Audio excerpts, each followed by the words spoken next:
aujourd'hui on va parler rétention d'eau. Alors qu'est-ce que la rétention d'eau? La rétention d'eau est une accumulation d'eau au sein d'un tissu dans l'organisme qui provoque son gonflement.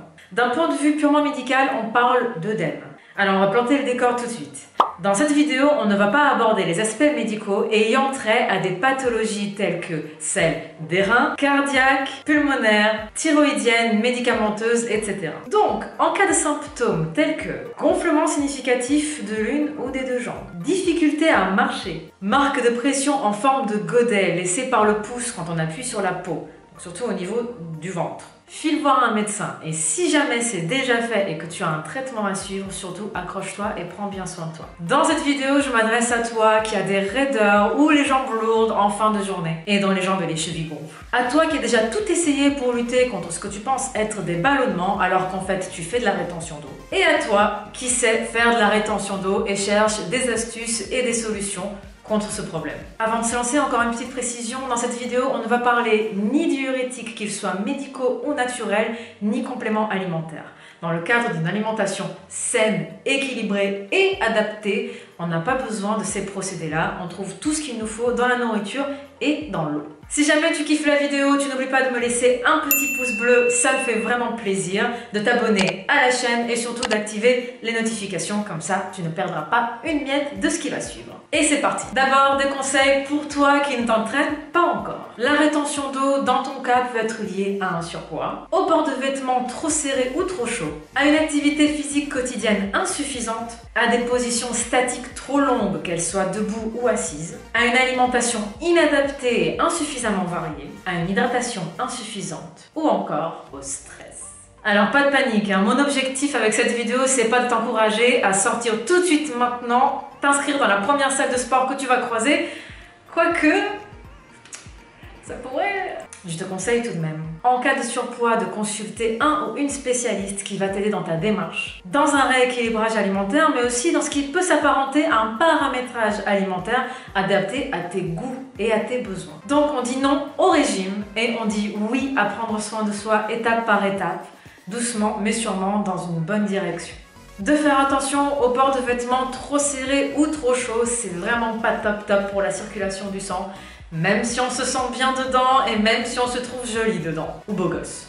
Ça marche aussi pour les mecs. Mais surtout de trouver une activité physique quotidienne qui te convienne et qui te fasse bouger. Alors dans mon cas, comme tu le sais, c'est la muscu et le fitness. Mais ça peut être aussi de la course à pied, de la danse, de la natation, du tennis, ça peut être vraiment ce que tu veux. Le plus important, c'est de faire bouger ton corps, de le faire transpirer, de le faire fonctionner et d'y prendre plaisir. D'éviter les positions statiques trop longues, qu'elles soient debout ou assises. Donc si on est assis trop longtemps, se lever pour se dégourdir les jambes.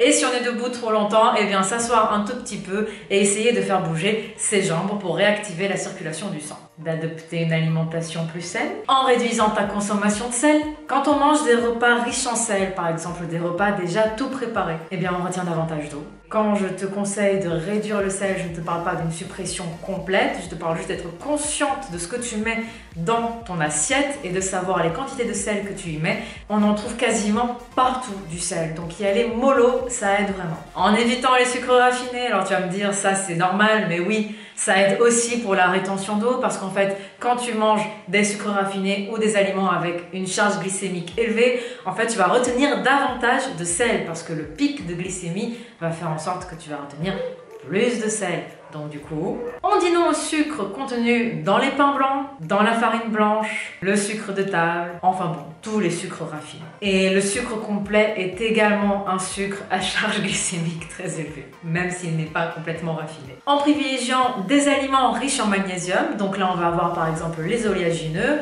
dans lesquels on trouve les noix, les amandes, les noisettes, pas les cacahuètes qui sont des légumineuses. Dans le chocolat noir, un petit carré de 70% de cacao minimum par jour, ça fait du bien au moral et c'est très riche en magnésium. On peut aussi en trouver dans beaucoup de légumes verts, donc mange bien tes portions de légumes et dans les eaux riches en magnésium. Enfin, il est également conseillé de manger les aliments riches en potassium. On va en trouver dans la patate douce, la banane, les épinards, les champignons, la pomme de terre, les légumes verts, etc. Là, normalement, tu devrais avoir compris que les légumes sont vraiment tes meilleurs amis dans la lutte contre la rétention d'eau. Avoir une alimentation suffisamment riche en protéines aide également. Bien évidemment, comme toujours, je te conseille de supprimer au maximum tout produit ou préparation industrielle. Que ce soit les plats tout faits, les gâteaux, les sodas, même ceux considérés light, privilégiez vraiment les vrais aliments, de l'eau, la vraie, sans rien dedans, la plus pure. Ça, c'est vraiment bon pour nous. On y vient donc,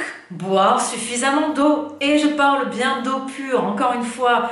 Pas de café, pas de tisane et pas de thé. À haute dose, ces différentes boissons sont néfastes pour notre organisme et on a tendance, moi la première avec le café, à exagérer dans la consommation de ces boissons. Donc l'eau pure, vraiment, il n'y a que ça de bon pour nous. Je ne compte plus le nombre de personnes que j'ai croisées qui pensaient être victimes de leur génétique en ce qui concerne la rétention d'eau, à qui j'ai conseillé de boire davantage d'eau sur une semaine, juste comme ça, bois plus d'eau et vois ce que ça donne, qui ont été étonnées de réaliser qu'en fait, elles ne buvaient pas assez d'eau. Et quand on ne boit pas assez d'eau, notre corps, qu'est-ce qu'il va faire? Il va stocker de l'eau. Parmi les premiers effets, on va noter une amélioration de notre digestion, bien évidemment une diminution de notre rétention d'eau, mais aussi une peau plus lumineuse.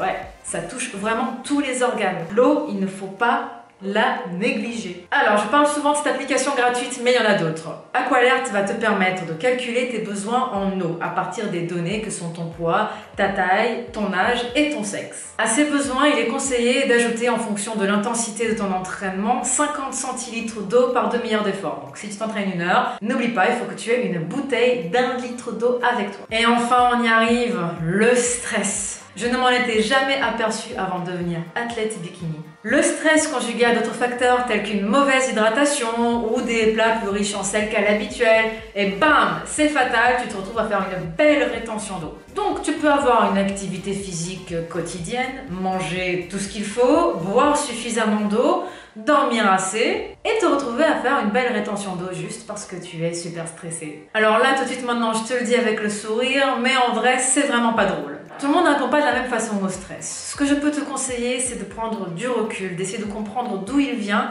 et comment toi, tu pourrais y répondre à ta façon. Et pour finir, un petit conseil pour toi qui t'entraîne déjà. Quand on s'entraîne déjà et qu'on a déjà adopté toutes les bonnes habitudes dont j'ai parlé juste avant, ce qui est quand même extrêmement rare, il faut l'avouer, on pêche tous, au moins sur un petit détail, on peut déclencher une inflammation ou une rétention d'eau liée au sport, donc liée à l'entraînement en lui-même. Ça peut être une inflammation localisée ou généralisée suite à un très gros entraînement. Les courbatures elles-mêmes peuvent s'accompagner d'une congestion musculaire qui vont te faire également retenir de l'eau. Dans ces moments-là, il ne faut surtout pas paniquer, c'est complètement normal et en quelques jours ça va passer. Et voilà, avec cette vidéo, tu as en main toutes les clés pour lutter efficacement contre la rétention d'eau. Je pense très bientôt lancer un challenge sur mes réseaux pour t'accompagner au jour le jour dans ta lutte contre la rétention d'eau. Partager quelques astuces et mettre en place les conseils donnés dans cette vidéo, un peu comme un cahier pratique. Il y aura des conseils, des recettes et des entraînements très rapides et adaptés aux débutants. Surtout, tu n'hésites pas à me dire juste en dessous en commentaire ce que tu as pensé de la vidéo.